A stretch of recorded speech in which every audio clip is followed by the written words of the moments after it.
Welcome back. It is Monday morning. We took a bit of a hiatus last week. We pulled an episode out of the vault because Matt had his baby. Congrats, Matt. Thank you. How's everything going there? Give us a quick update. Sleepless nights in the beginning. Things are starting to get a little bit better now. It's Okay. been really good to spend some family time. So Good. I'm glad. I know you've been playing and reading a lot more than I have somehow definitely in the reading last a lot. week or so. Yeah. 2 weeks ago, right? 2 weeks ago, we released an episode about the X-Men, and it was really about the quote-unquote good old days of the X-Men. And we ended that episode talking a little bit about transitioning into we'll call it a second half. And really, I think what we're going to talk about is when some things started to... They broke down a little bit. And I have some theories as to what happened. I know part of it is due to a lot of the talent just leaving Marvel and going to start Image Comics. That's definitely a factor here. But for me, and I started at the end of the last episode sort of alluding to things starting to go downhill around the time the first X-Men movie came out. And I know your timeline is a little bit different than mine.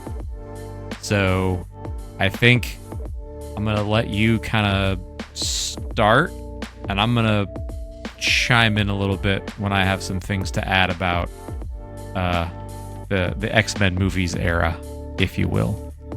Sounds good. So I think there were kind of like three periods that kind of started like this. I would say this is like the pre-fall, and then we'll kind of get to the fall. So Okay. the three eras that I kind of thought about and kind of researched a little bit were, one, you mentioned that when the first X-Men movie came out, and that was 2000, the year 2000. In the comic universe, we were going through the whole Grant Morrison era of the X-Men comics. So Extreme X-Men, which was a book that the legendary Chris Claremont was on, was rebranded to New X-Men. I had not read this previously until about 2 years ago. It was a huge gap in my reading. And I actually did read the Morrison New X-Men. I'm not historically the biggest Grant Morrison fan. Their work is a little bit obtuse for me. And in the beginning, I didn't particularly like the New X-Men. But after the first or second arc, I really got into it and thought it was really strong. And that really surprised me. Like I said, I'm not normally a fan of their work. But yeah, I mean, that was And I remember when you were reading that, I remember you sending a lot of texts going at my man Igor Cordy. Of course. Yeah. I know you didn't like that. The art snob was in full effect. The art snob was definitely in full effect. And to give Igor some respect, after doing some further research, he was under a lot of really tight deadlines, so that's why the work wasn't, his best offering. I looked at some of his other work and compared it, and I was like, this looks like two different artists, but he was a filling guy for a lot of those new X-Men stories. So leading up to that, I want to... Sure, you can go back. Yep. We talked about the legacy virus last time we talked about X-Men, and that was, to me, that really did start to... That was the slope started to get a little slippery with the legacy virus stuff. Board, man. Went down. It wasn't just killing Colossus, but I think that one of the inherently interesting things about the dynamic of the X-Men is that they are hated and feared. That's the tagline, right? They're hated and feared, and they're really just doing whatever they can to survive in a world that wants nothing to do with them. And there is generally conflict with Magneto, who is a bit of a supremacist. And you've got just regular villainous mutants as well. Your conflict is really, you've got conflict with other mutants. You've got conflict with Magneto and his followers, which are ideologically different, but also still there's some intersection with what Professor Xavier wants to accomplish with the X-Men, and then you have their conflict with the world at large. Yeah. And when you take that large population of characters and dwindle it down to a couple hundred, it becomes less interesting, and you lose the core of what made the X-Men the X-Men. And now it's just a fight for survival. And it's hard to come back from that, because when you kill off thousands of characters and you're only left with a couple hundred, where do you go from here? Because you've painted yourself into a corner. And the X-Men movie came out around this time, and it was, I guess, a hit for what it was at the time. And it spawned a pretty robust line of movies that has continued through, the Disney acquisition of 20th Century Fox. And I'll talk more about the movies in a little bit, but the timing of Grant Morrison's run on New X-Men lines up with interest in the movie. And, a lot of what was happening in New X-Men, it was a lot of New Mutants popping up, and the school was the school. It was sort of a return. I should air quote that. It's a return to what the X-Men were known for, I guess, or what a lot of legacy fans or older fans had really wanted from the X-Men in the first place. But this is also one of the first examples that I remember of movies influencing the content of the comics. Costumes. Those leather jackets. Yep. Costumes, dude. All black. Didn't love that. I did like Grant Morrison's run. I liked his run on New X-Men. That actually brought me back. I had dropped X-Men. Okay. That brought me back, and I stuck with X-Men for a while. But I blame the movies for a lot of the downturn of the X-Men comics, starting with X-Men and X2. And those movies do not age well.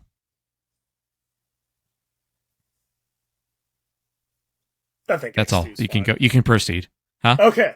I think X2 is fine. X-Men 1 does not age well at all. But, okay. The next era. This was the X-Men Reloaded era, where Chris Claremont was started writing Uncanny X-Men, with Alan Davis was doing art. Chuck Austin was doing the regular X-Men book with Salvador LaRocca. I haven't read any of either of these two gentlemen's works. Go ahead. I thought Salvador was on Extreme X-Men, not X-Men. He was on. He got switched and bumped over to X-Men for like a couple arcs. I want to say I haven't read this stuff. I've from a lot of X-Men fans, I have not really heard a lot of favorable things about the Chuck Austin run of X-Men, but I haven't read it, so I'm not gonna speak on it or bash it or whatever. But most importantly, the third book that was ushered in this era was Astonishing X-Men by Joss Whedon and John Cassaday. Don't love all the other stuff that Joss Whedon has done. We'll separate the art from the artist there a little bit, but it was fantastic. The Astonishing X-Men stuff that he did was fantastic. This was the entry point for me into seriously collecting X-Men comics or getting them. I remember.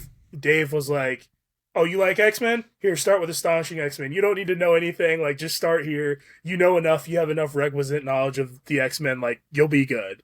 And dude, I love this book, man. This was a Grove City trip to our $5 trade paperback place, and I got the first. I remember the first volume. I want to say is Astonishing or something like that. They were all one word things, but I got 3 volumes for $15, and I read those things a lot.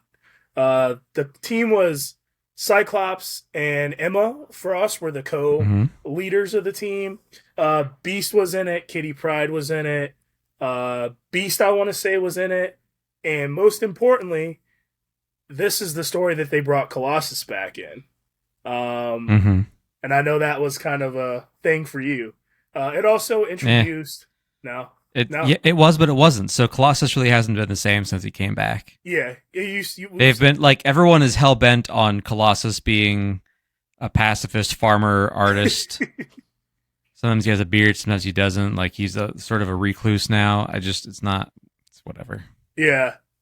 This was pretty interesting because I had to research this, but like Kavita Rowe, she was the doctor that was trying to come up with like the cure in the first arc of this, and she was in, I want to say, the third X-Men movie. I feel like that character was in there somewhere.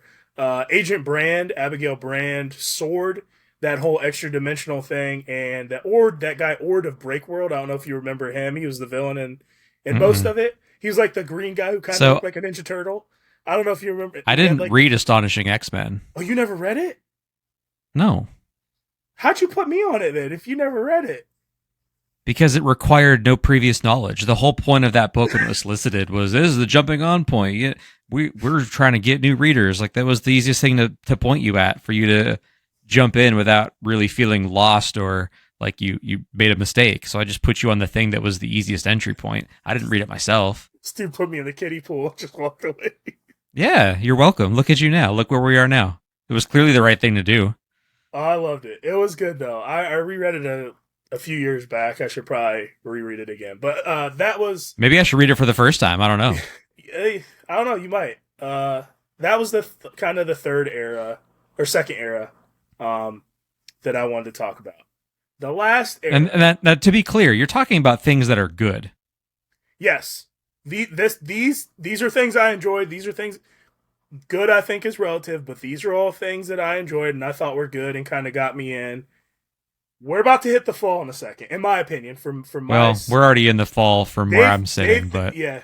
Okay, well, we're gonna hit the cliff in a minute. So okay. I think we're falling, but Before we fall off the cliff, yeah, I'm gonna let you get this third chunk out of the way, and then I wanna bring some things to the forefront here. for sure. All right, so the last thing I want to talk about, and this was also something I got at Grove City. I have not read this in a number of years, but I remember the affection and fondness I had toward it. This was the era in the trilogy of I'm holding up the Messiah Complex. I'm missing Messiah War, which is something I need to rectify. It's second coming. I have two hardcovers and it drives me absolutely nuts, and I'm missing the Messiah War, and I'll never get it because it's out of print now. But the whole Messiah trilogy of X-Men, which I am not like a time travel guy, and 2 episodes ago you talked about the whole Terminator thing and the Terminator shoving guns in this dude and bringing him to the past, but like this whole time travel thing with Bishop trying to get Baby Hope and Cable ducking him and like keeping Baby Hope alive. Dude, it was like some Terminator stuff that I just Dude, I loved it. Time travel's always been a part of the X-Men, though. I know, but my brain, I just don't get it. I don't get, Okay. like, if we change it in the past, why is I just, whatever. But the Messiah stuff was awesome. I remember the Xavier Institute getting blown up. I remember more kind of what happened at the end of in Second Coming, because that was a little bit more recent. But these were really good X-Men comics that were really compelling, had me hooked in the whole way. They crossed over amongst multiple X-Men books. Like, it made sense. The crossover made sense through the different books as well too. I feel like those books are one thing, but I feel like there's like the Cable series I need to read that kind of leads up into all that. You don't really need to read it at You don't this need to read point. it? Okay, No. sounds good. If you don't like time travel, no. Don't bother. Cable is steeped in time travel. It's not worth your time. But there's some X-Force in there too, if I remember correctly. But for me, this is like, with my nostalgia glasses, like, this was when X-Men was like peaked it for me as like a reader. Like, when I really got into comics. But that was the last thing I want to get. Now we can start talking about the fall, and the floor's all yours. Well, so the fall we're already falling, okay? We've been falling, in my opinion. And I think that's reinforced by the fact that we started at, Grant Morrison's run started in 2001. Yep. So for the sake of connecting to our last X-Men episode, I'm going to say the year 2000 to today is quote unquote the modern era of X-Men. And in 23 years, you had 3 good things to say, essentially. You cannot convince me that we have not been rapidly sliding downhill since the year 2000. And I don't want to fully blame the movies, because I don't think that it's all the movies' fault. But these X-Men movies, I got to talk about them because they're all so bad. Like just awful movie. There's one good one. Days of the Future Past is the only one that's watchable in my opinion. The rest of these movies, terrible. Terrible. X-Men Origins Wolverine, one of the worst superhero movies of all time. It is a bottom 3 superhero movie down there with the Ryan Reynolds Green Lantern. Oof. It's so bad. Oof. So bad. What do those two movies have in common? They both have Ryan Reynolds in them. That's true. Although, you didn't really get to see Ryan Reynolds much in Origins Wolverine. But he is in there. You're right. Ryan Reynolds is the thread that holds those together, I guess. However, I talked at the beginning about the X-Men kind of losing their way, whether that's editorial or talent or a little bit of both. But I think it's tough when really the X-Men kept Marvel going for quite a while in the 80s and 90s. There wasn't a ton of other stuff. I think Amazing Spider-Man was doing really well for a while. They had, Todd McFarlane drawing it, Eric Larson drawing it. They had some pretty good creators on Spider-Man. But the X-Men were Marvel's moneymaker. And that type of success is hard to sustain. And once those things had run their course, and that takes us through, like that's end of the Legacy Virus, end of the 90s, beginning of the 2000s, that is when Marvel didn't really know what to do with the X-Men. And that's when we got you got disjointed stories. You got, Grant Morrison's X-Men, while fantastic in a vacuum, was wildly different than what came before it and didn't do all that much to influence what came after it. It really is its kind of own thing sitting in the past of the X-Men. Mm-hmm. And while it's a good story, I think it's bad overall for the lineage of the X-Men. On the grander scale, in the grand scheme of things, that probably didn't do as much good as it could have, should have, or people wanted it to. And then you got a lot of, we never really undid what happened with the Legacy Virus officially, although we have. There's now thousands of mutants alive and well, and they populate the Earth, and they also populate another place that I know we're going to get to in a second. You had, one of the most iconic couples in Marvel Comics. You had Scott Summers and Jean Grey, Cyclops and Phoenix. They were together for a very long time, and then, Jean died, and they kept Jean dead, which is a rare thing from the big two. They don't let characters stay dead because that's bad for business. But for whatever reason, it was better for business to keep Jean off the board. I'm not sure, but she was dead for a really long time in the comics. So you had, and I liked the Scott and Emma relationship. I thought that was interesting, but over the course of time and changing hands and changing writers, that saga wrapped up with Scott as the villain. And then he died. Yep. For what? And didn't stay dead. There were so many. They just let the X-Men kind of go off the rails. And as things started to snowball, it became clear that there was no direction. Clearly the books weren't doing well because they had whittled the line down to only a few things. And then they killed Wolverine. Then they killed Wolverine's ongoing. So Wolverine was now no longer a monthly book, and God, Wolverine was the X-Men for quite some time. Moneymaker, you have a moneymaker. Yeah, exactly. And he's all, how many times has Wolverine been in the Marvel, or not the Marvel, the X-Men movies? Like all of them.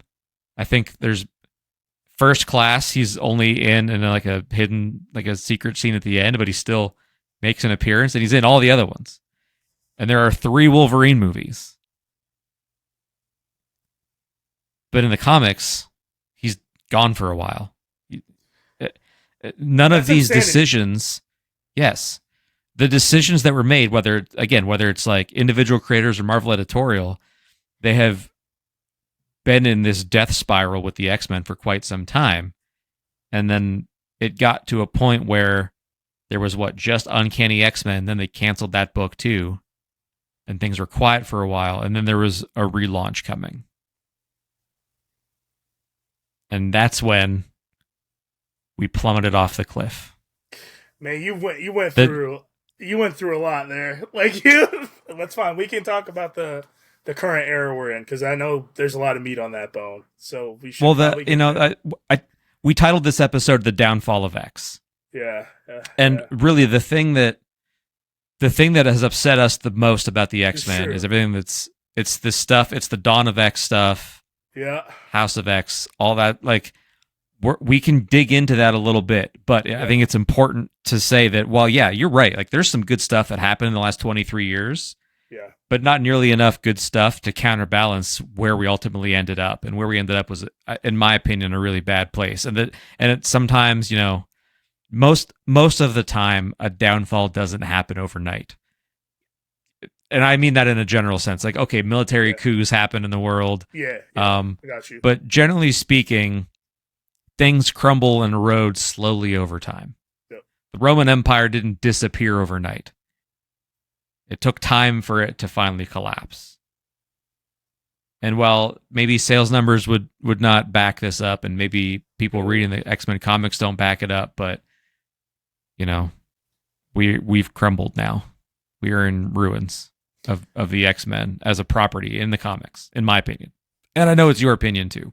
Yeah, if I was to like close my eyes and it was like those 70s bullet, you know how they used to do like the little boxes or whatever that would have the Marvel characters. Like if you gave me the 3 boxes I could have, one would be Spider-Man, one would be the X-Men, and probably the third would be Wolverine individually by himself. Like that carried the entire those 3 things could carry the entire Marvel line. And I just there's some good stuff in there that I won't necessarily go into, but like the one thing that really upset me as like an X-Men fan was I started to become a little disillusioned pretty much from 2010 up to 2017. Like you hit it. They were rebooting like every 2 years. And that's when I started kind of getting cynical. Like that's when I started becoming cynical as a fan. And what really tipped me over was like the whole like Terrigen Mist in thing when we started pushing the Inhumans. With the Inhumans, yes. And they were that's what ultimately ended up. X-Men. That's why Cyclops died. Like yes, that's what ended up killing Cyclops. Yeah. And that was because terrible political reasons, because we sold off the rights to the X-Men, so we're going to push the Inhumans now, and no one cares about those characters. I'm sorry. Like, if you're the biggest Inhumans fan, I'm happy for you, but, like, no one cares about those characters. You said something really important just then, and I want to focus on that for a second. Sure. Because you said we didn't have the license, we sold off those characters. Yeah. You're talking about the movies again. Yeah. Going back to my original point earlier, these movies are directly and indirectly responsible for the comics not being good. It's a good thesis. So glad you said that. Thank you. Good thesis. It's the truth, though. Like it is. I know it is. I know it's the truth. I'm just glad that I'm not the only one that feels that way. No. Yeah. Do we want to get into Krakoa? Yeah. So before we get into Krakoa, I think maybe there are probably people that listen that don't read X-Men anymore. And maybe they don't know the terrible things that have happened since. Maybe set the stage for us. What was Dawn of X and House of X? Okay, so there was pretty much in 2018. You talked about how Uncanny was like there was only one Uncanny book. So the X-Men line was done down to just an Uncanny X-Men book, and Matthew Rosenberg was writing that book. And I actually like him. He had a really good run on the Punisher that I enjoyed. So Matthew Rosenberg was writing this, and then they ended up just completely killing the line for a little bit. So then they're going to relaunch the X-Men, new status quo, to bring people in, and it was going to be heralded by Jonathan Hickman, who is a big writer on the independent scene, Marvel scene, and Hickman Marvel let Jonathan Hickman play with a lot of characters, do whatever he fundamental changes to characters. Yeah, the Avengers. He was on the Avengers before that. Yeah, thanks for reminding me of that. He did like the Avengers, New Avengers. That stuff was pretty good from what I. He was behind the Illuminati too, wasn't he? Not. That was the New Avengers book. It was very Illuminati focused, which was really good. That one was good. The event. the Avengers book was much like his X-Men book. It was very dense. So like if you're not like really in, you're going to be like Mm-hmm. confused. Like Jonathan Hickman is a, I hate saying the word, like he's a high concept writer, and like you kind of got to be in. You got to be in all these books. You got to read all this stuff. There's going to be all these charts connecting things and graphics and these very high concept, um, high concepts in his work. So they gave Hickman the keys to the X Men King, and they started this whole Dawn of X initiative. Um, Pretty much, he started out with two 6-issue miniseries that kind of they definitely crossed over within each other called House of X and Powers of X, and they intertwined It with was each other. It was That's right. It was Powers of X and House. I Powers couldn't of remember X the and other one was called. House of Yeah. X or 10, whatever. But pretty much they set, and correct me if I'm wrong, Dave, from what you remember, they set the new status quo. X-Men were no longer like feared and hunted. They were on Krakoa, which is actually a mutant that was introduced in Giant Size X-Men in 1963. But they're on Krakoa now. They are they've become a dominant species now, and they are inviting all mutants to this island as like a safe haven. They're really starting like their nation. They're becoming powerful. One of the most damning things that I think Dave is going to agree with me on is you find out that mutants can't be killed. They are pretty much, if a mutant dies, Professor X, we talked about it before, he's pretty much a Western digital floppy drive. He can just make a new mutant and upload the consciousness into a egg, which there's a mutant group that revives and resuscitates people or whatever, makes a duplicate copy, and Professor X will instill the previous consciousness into that mutant. So you've effectively taken death off the board. Uh, so that was the status quo for X-Men. There were like 10 books that were launched. Originally, if I'm being honest, I really liked House of X and Powers of 10. I really liked it. I liked the X-Men title. I liked Marauders. I liked Wolverine. I liked X-Force, and I liked Hellions. After that, it went off the rails. I think it was pretty good. I think it was passable until we got to the X of Swords crossover, which Dave can talk about as well too. That is where things really got off, just out of control, in my opinion. That's So can we back up a little bit? We can definitely Let's back up a little bit. So thank you for the quick recap of like where we're at currently. Yeah. So Krakoa is massive. Like it's a massive island floating in the sea. And the mutants can leave the island through these little tree gateways. Yep. And they have little gateways all over the world. They're also a superpower in the global economy. There are exports from Krakoa, medicinal exports. They're trading with other nations. They're providing protection to some. And there are no more evil mutants for the most part. All of the mutants live on Krakoa. Everyone's welcome. Magneto is there. Sinister is there. Apocalypse. Everyone but Apocalypse is there. Well, eventually he's there. Okay. Oh, yeah. All right. He's not there at first. Okay. Not So, in summation, if you are a mutant, you cannot die. You are part of one of the largest global economic influencers in the world. You have no conflict with other mutants. You can travel to any part of the world you want, pretty much whenever you want. And no one really bothers you because you live on a secluded island in the middle of nowhere with a bunch of other mutants. With this setup, Jonathan Hickman has systematically removed any traditional conflict that the X-Men have ever had. It's all washed away. And what you're left with is something that is, in my opinion, unrecognizable. When the stakes of life and death no longer matter, it's hard to care about anything that's happening. And I get it. In comics, and maybe this is Hickman just being too clever for his own good, I don't know. Because no one stays dead, so maybe this is like a play on that. If it is, I didn't really care for it. I know no one stays dead, but I'd like to think that there are consequences to the conflicts and the actions and the fights that they get involved in. Um, Simply not the case. I know there's like some very minute possibility of not being resurrected. Those are few and far between. I have said this for years, and you're right. No one stays dead in comics, and we understand that.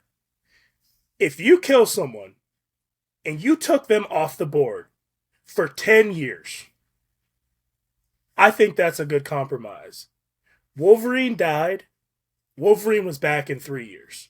Like, no one has been dead for more than like 5 years in this modern era. You can't even feel it. Except Jean Grey. Except Jean Grey, but like, She's the only one. I don't know why. And you felt it. You felt it. She was, she was dead for a minute. Like, give it like 5 years. It's just like they kill someone and in like a year they're back. I just never. I get it. Like, and now it's not even a year now. Now it's 5-10 minutes. That's what I'm saying. Yeah, tomorrow. Yeah, like die today, resurrected tomorrow. Live your life. Who cares? So, but beyond that, I know there's a lot of slander going at Hickman, and I get that. But Hickman, this was not Hickman's plan. Hickman's plan for this deal was like, it was a 3-part thing over 3 years. So, what has been alluded to through sources that I pay attention to is like, the sales of these books were really good because I'll tell you right now, I go to the comic shop, there is no buzz about the X-Men. There's no one talks about the X-Men whatsoever right now.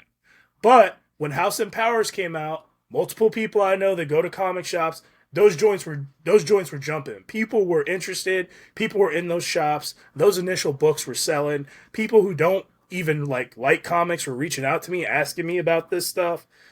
I think these books were selling really well. And of course, and that speaks to the power of the X-Men themselves. That's you reach beyond your typical comic collector, because of how culturally important they've been, and part of it again goes to those awful movies. But like it's that and the cartoon though. Like a lot of people that are like older heads that like the animated series that we like, that reaches some people too. But ultimately, these books were selling, so they've decided, well, we got to stretch this thing out for much longer. Hickman was the X-Men series I liked. He really only wrote like the first 6 issues, and then someone else was ghostwriting him. I'm telling you, because like you can just tell that the writing went off the rails, man. But this thing has gone on way too long, in my opinion. It needs to just. I don't even know what they can do now. Are you trying to say that Hickman was not the creative force behind this? Yes, I am. I am saying that I would have to get you initially, yes, but it got to a certain point where they have these like X summits and these X chats where they all talk about stuff, and they wanted to go, the writers on this wanted to go in a different direction than Hickman. Hickman's plan was a 3-year thing, and it was done.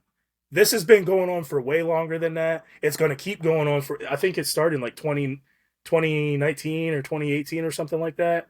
I'd have to look it up. I don't remember. But his plan was relatively succinct. And this feels to me like it does not feel like a tight, cohesive thing. Half of these books, they're just people sitting around talking. They have an entire book called Immortal X-Men where it's about the politics. Kieran Gillen's writing it. He's a good writer, but it's about the politics of the X-Men. Like, what is this? Like, I don't know. No one cares about that. Yeah, no one cares about that. Like, like you said, like, the villains are most of the X-Men villains are on the side of the Angels now.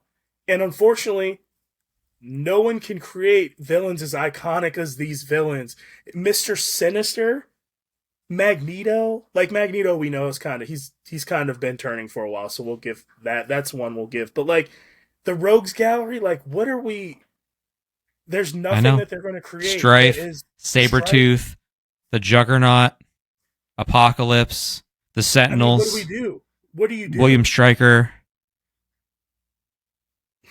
I mean, I don't know what you do.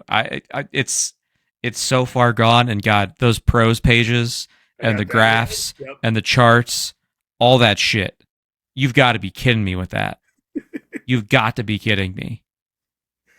I I don't know, man. I just these X Men books back in the day, it was like a tight, cohesive group. It was a family, and there was action, and it was it's an they're action books. I'm sorry, like comic books are supposed to be somewhat action oriented, and these books Mm-hmm.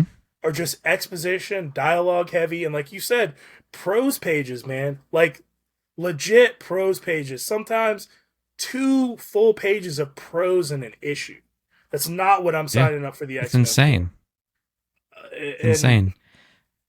yeah, So, do you want to talk about X of Swords? Should we talk about X of Swords? Because I genuinely felt like that was going to be because we talked about so this last excited. episode. There were some really cool X-Men crossovers back in the day.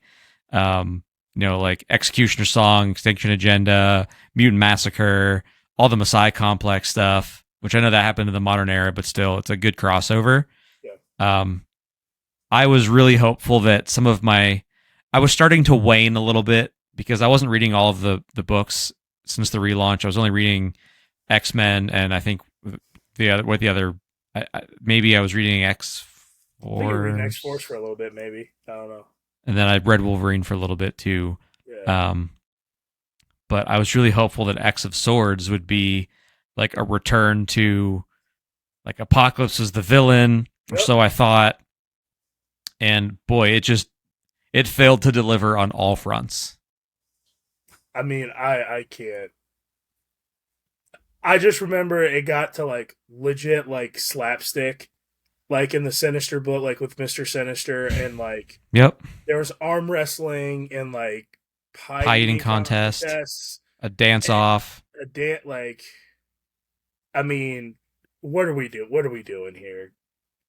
You don't always have to subvert. And this is my problem with every. It's about subverting people's expectations. Sometimes you just got to give people what they want. I mean, you got Mm-hmm. to give the fans what they want. I'm Mm-hmm. sorry. So I stopped X of Swords in the middle. I didn't finish Yeah, reading you're that, done. and I dropped all the X-Men books cold turkey because Yeah. of that crossover. That literally took me off of the X-Men completely. As much as it pained me to do, I couldn't, in good conscience, keep reading those books and putting money towards that. Um, and I remember seeing solicitations for something called the Hellfire Gala, Mm. and I know there was a thing that happened that really, like, there was an error in editorial where Jean Grey was in two places at the same time, and they were just basically like, "Oh yeah, we screwed up. Sorry, you She got was on the us." moon. Yeah, someone was on the moon or in Mars, and someone was on the in the same planet. I think it was Jean Grey. I just yeah, it's a mess, dude. It's a mess.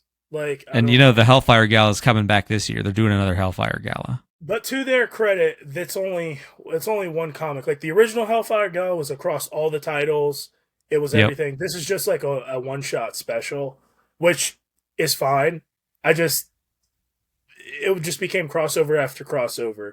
Like and Mm-hmm. yeah, this I just the Hellfire Gala. I And was feel the like go. the Hellfire Gala? That was where they were voting on who was going to be in the X-Men, right? I'm pretty sure. Yeah, the next team, if I remember And that correctly. is another thing that I'm just so dumbfounded about. Everyone, what do you need? What do you need the X-Men for when the entire race of mutants lives on a secluded island and works? They all work together for a common goal. Like, what are the X-Men doing? So the What are they last doing? I did jump. The Hellfire Gala broke me, and I dropped all of it as well too. Or X of Swords. I did go back. They relaunched X Men, the current volume they're on now. I stuck with it a little bit as the art snob for Pepe Larraz's art. I love his art, and he was on for like the first 6 issues. And in that book, they were like in New York City. I want to say like they weren't on Krakoa. The main team was like in New York.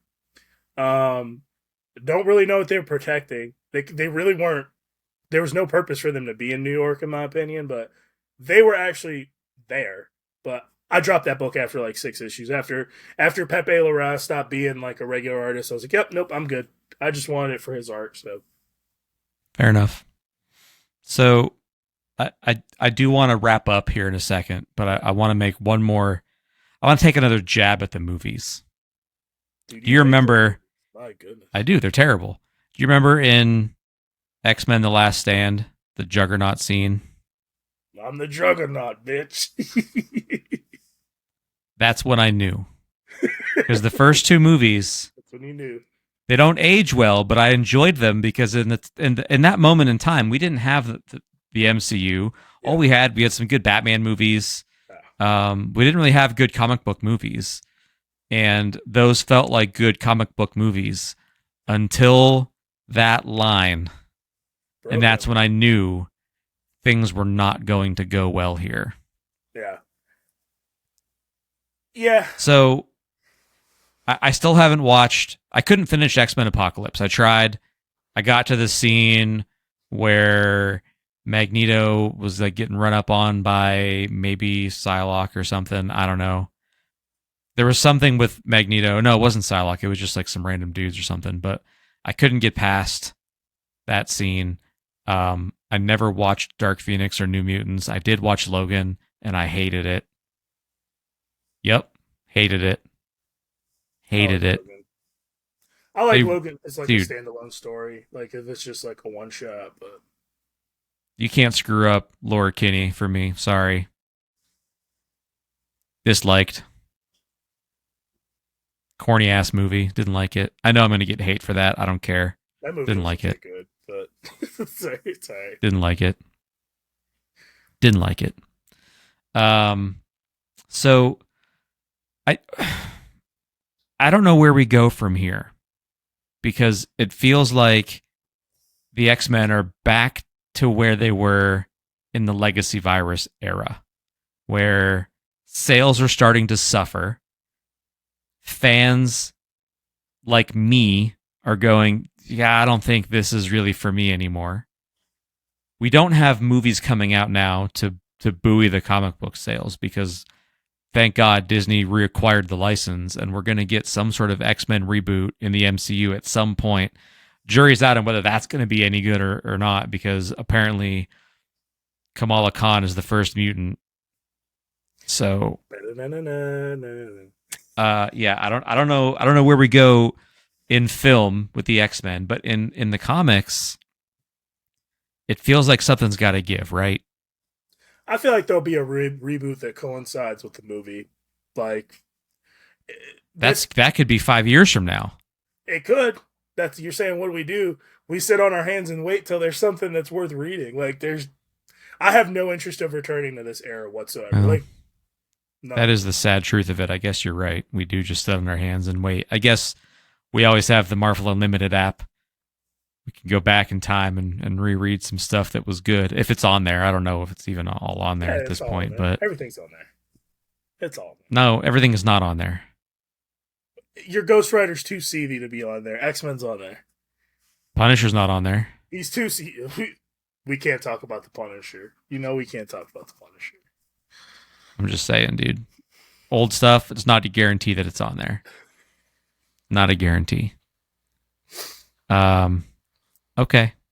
Well, yeah, I mean, this has truly been one of the saddest comic downfalls that I've had to live through. I'm glad I got to get some of that off my chest with you. Glad you did too, appreciate giving me a platform and for joining in on the hate, even though you like the movies more than I do. We both agree these comics suck now. I mean, the movies aren't great. I just don't think they're like the worst thing in the world. Like X2, I think is good. I think it's an okay movie. It's been a while. First Class, there's scenes I really like in that movie. As an X-Men movie, I just really like Fassbender as Magneto. I thought he was good. Days of Future Past, I think, is legitimately good. That's a good movie. I'll give you that one. Apocalypse, Ivan Ooze, nope. I'd rather watch Power Rangers. Apocalypse looks like Ivan Ooze. I did not watch Dark Phoenix either, so. I mean, we're probably pretty aligned. It's two movies out of all of them, Yeah, out of 10, 9, I like 11. Logan. I did like Logan. There's 11. I did like Logan a lot though, so that's probably the No. difference between us. All Yeah, right. all right, man. That's fair. All right, well let's get it moving. We'll talk some news. It's time for. It's time for the news from Matt, because Dave doesn't really pay attention to this. We're gonna go quick through news. Dude, did you see this Microsoft deal getting blocked? Did you hear about it? I mean, not since the last time we talked about it. I didn't know there was a new development. So the new development is the CMA, which is the Consumer Market Authority, which is like the UK regulating body. Uh-huh. There's rumors that they were going to push it through and everything was going to go through, but they blocked it. And they didn't block it because of like Call of Duty and all that and like Game Pass. They blocked it on the statute of Microsoft would be too dominant in the realm of cloud gaming, which was a little bit of a shock to everyone. Interesting. Yes, because so that's kind of on ice right now. Microsoft is appealing, but pretty much so that's the UK, just United Kingdom. If I can't remember what the other body is, that's like most of Europe, because like if they approve, Microsoft might just push through and not worry about the UK. If they can get the rest of Europe and the United States, they'd be good. But this is like a huge hurdle in this deal right now. So it's just kind of crazy. I've been seeing a lot of stuff about it. So I wanted to touch base for all our video game heads about that. So the other big piece of news, I think, to me, did you see the Super Mario Brothers movie yet? I did. Okay. Let's not talk about it, but it has crossed now $1 million. I'm going to try to sneak out and go see it this week. That's why. So we can talk about it next time. I mean, I loved it. That's all I'm going to say about it. I thought it was fantastic. Like, I really want to see it. Like, it's legitimately one of the movies I'm like, I really want to see that in the theater. So I want to try to sneak out and see it, hopefully on Wednesday. But movie crossed $1 billion. So yeah. You really liked it. So that sounds like that's a thumbs up and a good reason maybe why. So I agree. And comic related stuff. Did you see IDW? We've been talking about it every once in a while. Reduced 39% of their workforce. Delisted their stock finally. Okay, I was gonna say that had to have been coming. Yep. I don't think they delisted. I think the SEC delisted their stock. I'd have to read the article, but I thought it said they did. But yeah, you're probably right. Well, no, it's still available now. I think it's maybe getting delisted by the SEC. It's at 40 cents as of after hours trading today. Yeah. It opened at 41 cents, I think. Oh, opened at 45 cents today. Dropped to 40. So it dropped to 40. So, yeah, I don't know how much longer IDW is going to be around. I know they're kind of trying to, at least on the publishing side, trying to focus their efforts on like their self-publishing and like independence, like their independent work and not licensed properties. But like when I think of IDW, I think of licensing. Transformers, G.I. Joe, Ninja Turtles, like that's what they're there for. They're not Image, in my opinion. So I mean, I feel like they're not super long for this world. They have 85 employees right now. Yeah. So thoughts going out for those people. You know, I don't want anyone to like go through that. I mean, we've both suffered job losses. We know what that feels like, but I don't think they're going to be long for this world, unfortunately. So. No, definitely not. Not with stock performance like this. I mean, their earnings per share is projected to be at negative $1.03. You can't just be losing money constantly. Yeah. This doesn't work. That's my quick news, like the Micro Machine guy, talking as fast as I can. So I've got one little tidbit. I don't know if it's news really, but we talked about it. I don't remember if we talked about it on the podcast or not, but the Marvel Unlimited app had some major problems where like everything was removed from my library. Yeah. I couldn't see any of my in progress stuff. It's been resolved. It's fixed. I checked it yesterday. That's good. So, and everything was restored. Like my library is back. Stuff that I was in progress in is back in progress. Like everything's good. So I would assume that it had something to do with the preparing for the migration of purchases that people have made in the Marvel Comics app that's getting shut down. Yeah. coming to Marvel Unlimited, so maybe they just screwed something up while they were working on that. But it's fixed. That matters to anybody. That does matter. If it matters to you, you probably know already because you opened the app by now. So, except for maybe you. All right, well let's keep it moving. We'll go to what we're reading and what we're playing. So I've got a couple things. I know you've got a lot, so I'm just going to get mine out of the way. We're getting ready for a new season of Apex Legends. The last week of the season starts tomorrow, Tuesday, May 2nd. And then that goes for a week, and then we should be at new season time. They're making a lot of changes. They're redoing World's Edge, the map. They're redoing the firing range. They're adding a new legend. He's going to be OP as hell. I can tell already it's going to be a miserable first week or two until they nerf this guy because his powers are stupid. His ultimate, if you are on his team and within whatever defined range of his ultimate, like the area of effect, you reload faster and you have unlimited ammo. Yeah, it's not gonna last. Unlimited ammo. I'm not even a veteran of that game, and that's not good. That's not. Yeah. No. His tactical causes your gun to overheat. So he can shoot you with something that causes your gun to overheat, and you take 30 damage from your gun overheating, and you can lock on with the tactical. Like the smart pistol from Titanfall. It's got a lock on. Everyone's going to find that dude. His passive ability is that he can carry a third gun. What's the downside? Is he super slow or something? Like, no downside? Everyone's the same speed. Everyone's the same movement speed. And when he uses his ultimate, the third gun that you have, so when you have your third gun in reserve, you can't put attachments on that weapon. But when you turn on your ultimate, that gun immediately turns to a gold gun with all gold attachments, and then you can dual wield guns in your ultimate. This has been a theme with Respawn where they bring out new legends that are completely OP, like completely like game-breaking type of overpowered.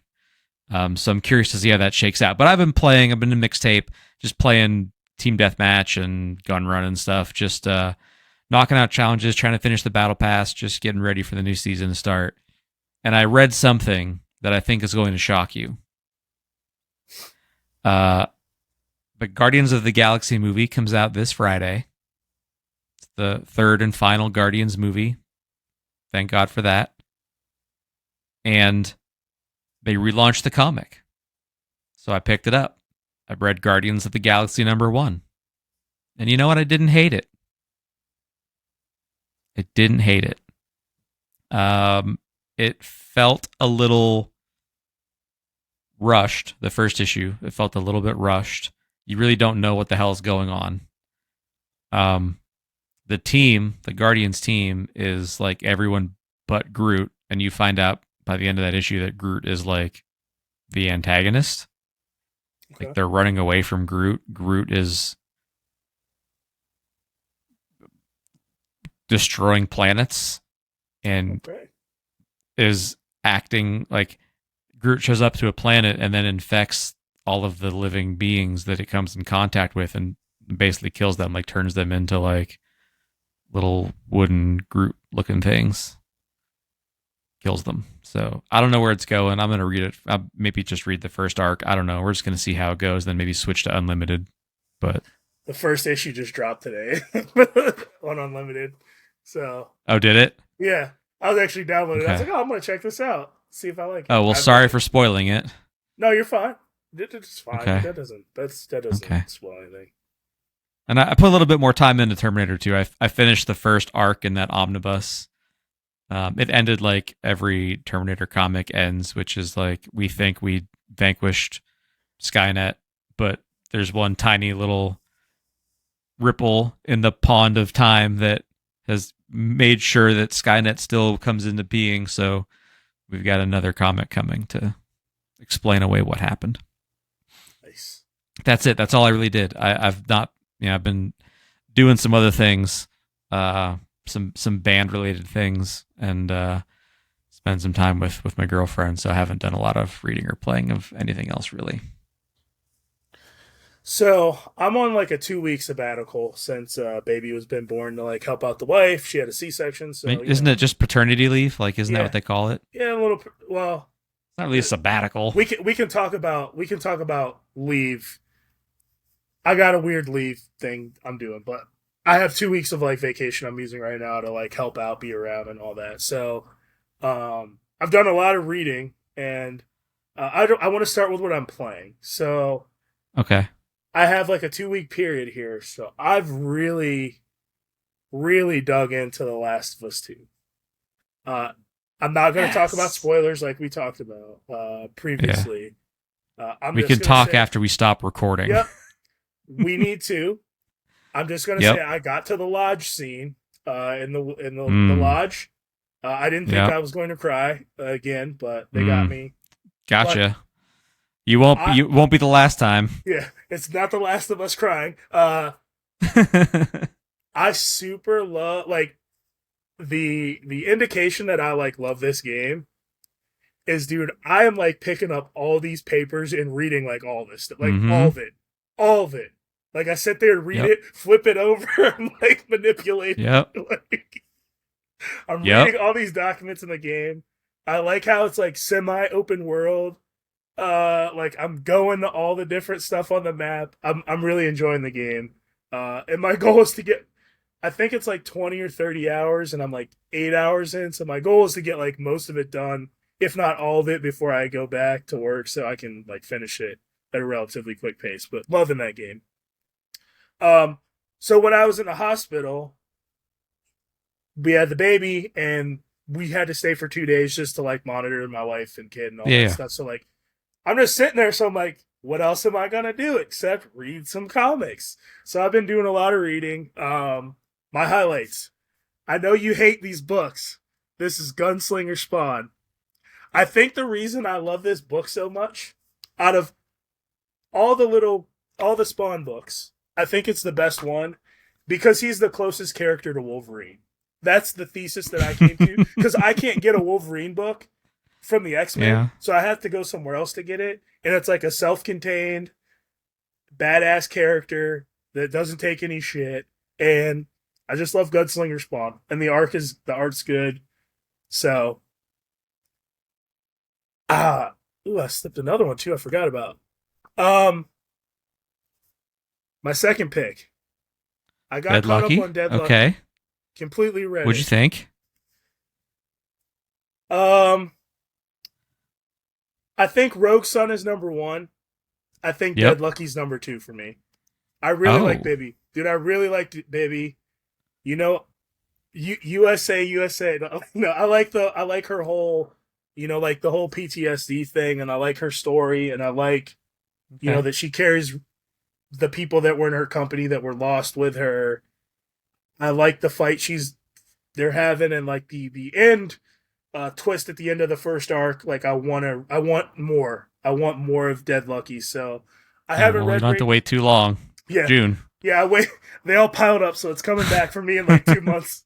But I really like Dead Lucky, and I think you actually liked it more than I did. I thought it started really strong and it kind of ended on a whimper. Whimper. Um, Okay. But I liked it. I'm going to keep reading it. I liked it. Yeah. We'll see, but I liked. Did you read it all in like one chunk? Because like I read it all in like one chunk. So I do. No, You I read didn't. it issue by issue. Mhm. Yeah. How it's supposed to be read, but like I don't know. Reading it all in one chunk, it had a good flow to it. No, I'm a proponent for reading things as How you they like- complete. No, like I think you should read in arcs for the most Yeah. part, especially for something like that was a play-in mini. Yeah. I just wanted to read it as it was coming out because I like all that Massiverse stuff so much I couldn't wait. Speaking of reading in chunks and reading in arcs, Chip Zdarsky on Daredevil. Like, what are we, Dave? This is Good. just- I'm behind. It's good though.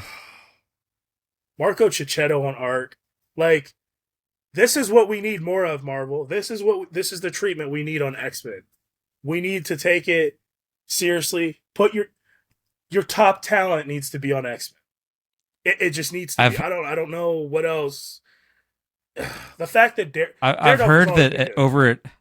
over at Marvel, as far as the grand architect of what's being done for the publishing portion of Marvel, I'm fairly certain that their favorite musical artist is the classic R&B group En Vogue. Because you're never going to get it, Matt. Woo woo woo woo. But like, I don't know, Daredevil. That's why he's my favorite, man. He's always well written and stuff. But like, I just even half of that kind of book, like, dude introduces new characters. The detective Cole. It's not Cole Alvarez. It's something Cole. Yeah, Like, I know what you're talking about. dude, like, Yeah, he's such a cool character. Like, new character. I'm the guy who's the traditionalist and doesn't like anything, dude. that's true. I'm totally cool. I'm totally cool with Elektra being Daredevil. Totally cool with it. Yeah, It's that made sense. Yeah. it made sense. Like I'm like, like, I'm that guy, dude. It makes sense in that book. Like, I love it so much. Yeah. And Sure did. unfortunately, we only got 3 issues left, and then Zdarsky's off it, and we'll see where it goes from there. But the Well, last, I'm sure they're gonna get the relaunch ready for when the new yeah, but who's Disney the new Plus creator? show Who's starts. the new creator? That's the thing. Like, the Zdarsky run Who has knows? been good. It's been like 3 or 4 years of him on that book, which is crazy. Which is like, You know what they should do? They should just let Jonathan Hickman reboot Daredevil, and instead of all those prose pages, they could be in Braille. That's high concept, isn't that's it? pretty high concept. But you know me, Dave. I'm a pretty low concept guy. I like it. I like it how it is in the good old days. I like my action. I like my storytelling. So I've really been digging in on the X-Men Epic Collection. This is the 1990s X-Men. Yeah. Oh, I know that cover. I recognize that cover. I know you. This is that uncanny X-Men That's 281. 287. Is it 287? I think it's 287. It should say in the front cover. Sorry, 281. 281. Damn. Close. 287 is this one, the Bishop one on the back. Dude, I'm enjoying this so much. I've read like some of the, and it starts with like the Lee Claremont X-Men, like, not the beginning, but it starts like issues 5 through 8. I don't. If you're enjoying the X-Men, and like, I should have prefaced the conversation. If you're enjoying the current X-Men books, I'm happy for you. I'm glad you're enjoying it. But like, that's my X-Men. That's what I want to read, and I've been really enjoying going back and reading these stories that I might have heard about but haven't read. So I've really been digging into that Epic collection, and I'm enjoying it. So I'm actually not glad that people are enjoying the X-Men right now. I need you to stop enjoying it. Quit reading it, so they're forced to reboot it with something better. well, that's what I say, but you get mad at me when I say things like that. So when I say these books are trash and they're doing things for the wrong reasons, I agree with you when it comes to the X-Men. I get crucified. But You say it about things that are worthy of being crucified over, though. Oh man, I'm just saying. But all right, let's just move on with it. What's next? that's it. Oh, that's it. I thought there was more. I mean, I've been reading other stuff. I'm reading Zdarsky's Batman, but those were the things that I really, really liked. Well, I know we went really long on the X-Men discussion, which is good. This episode's a little bit longer than their standard, but not by much. We'll be back next week. I don't know exactly what the topic is going to be, but if you're still listening, I'm going to give you a preview of an upcoming topic. So we go after Amazon and how they've destroyed Comixology all the time on this show. The guys that created Comixology are actually starting a new thing. I think it's called Distillery. Or so, is that right? Distillery? Yep, I think I'm pretty sure it's Distillery. It's spelled weird, but yeah, you're right. Yeah. It doesn't have any vowels. So we're gonna break down what that is. I think it was too big to put in the news section. Yeah. I really do want to dedicate an entire episode to it, but we needed some time to dig in a little bit and research it. So maybe next week, maybe the week after, but that's coming up. Until then, there are some things you can do with your time. You could follow us on Twitter. Our Twitter handles are in the description of this audio or video episode right down below. Or you could share the podcast with a friend, turn someone else onto the Comic Dudes, because maybe someone else in your life would find us interesting or funny or both. Or maybe they just think we're handsome and want to watch us on YouTube. I don't know. It's not for me to decide how people choose to spend their time, but you could maybe steer some people in that direction for us if you're feeling kind. If not, that's okay too. We'll be back in 7 days either way. Until then, my name is Dave. I'm Matt. Take care of yourselves. Bye-bye. Peace.